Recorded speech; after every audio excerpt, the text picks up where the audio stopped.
I'm going to give you a part 2 topic, and I'd like you to speak for about 2 minutes on the topic, and you'll have a minute to prepare some notes before you speak. So the topic is, I'd like you to describe a time when you learnt something new. T-minus 1 minute.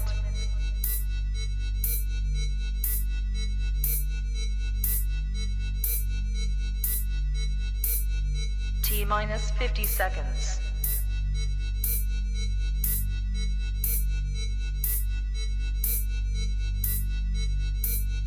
T-minus 40 seconds.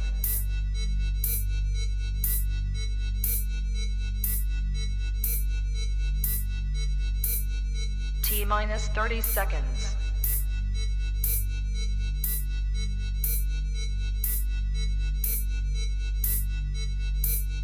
T-minus 20 seconds.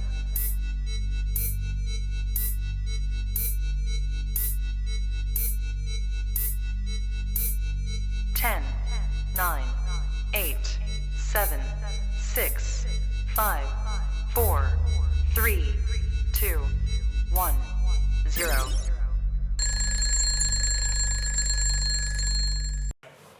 Okay, are you ready? Yes, I'm ready. Okay, can you start speaking now, please? Well, since I was a little girl, I have had a great passion for the musical instruments, especially the piano, but I have never taken any proper classes. For the past few years, being up to the ears in studying, I just hardly had time to think about that again. However, not until recently when I came across a video clip with such mesmerizing piano melody on Facebook did my love for piano rise again. And right after that, I decided to give it a shot and enrolled in a piano course. Initially, I've got to say that I find that playing the piano is quite challenging to me.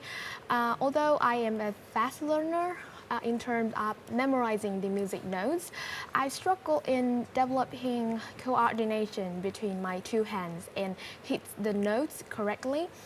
But thanks to the dedication and patience of my piano teacher, I was able to fumble my way through the first painful stage.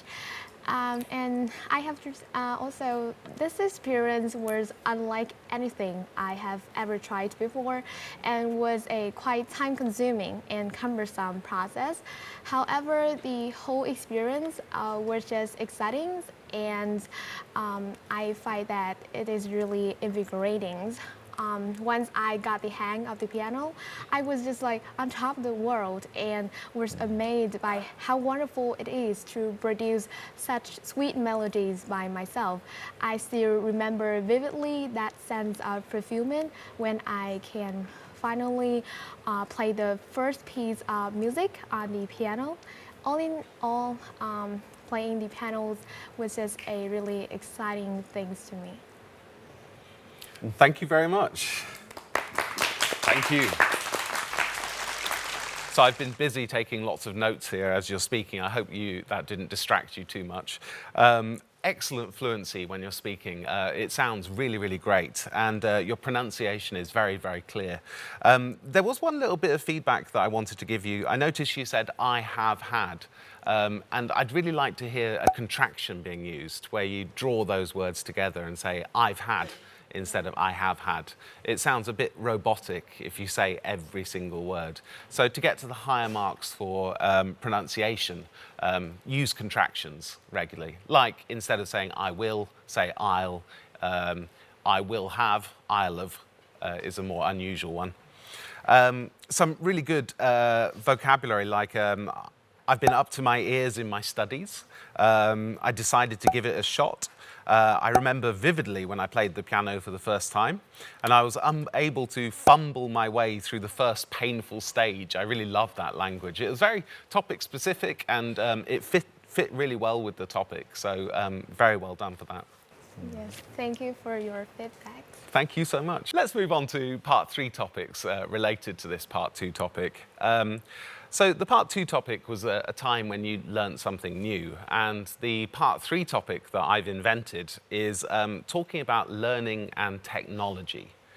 So the first question I've got for you is, how can technology help students with their studies?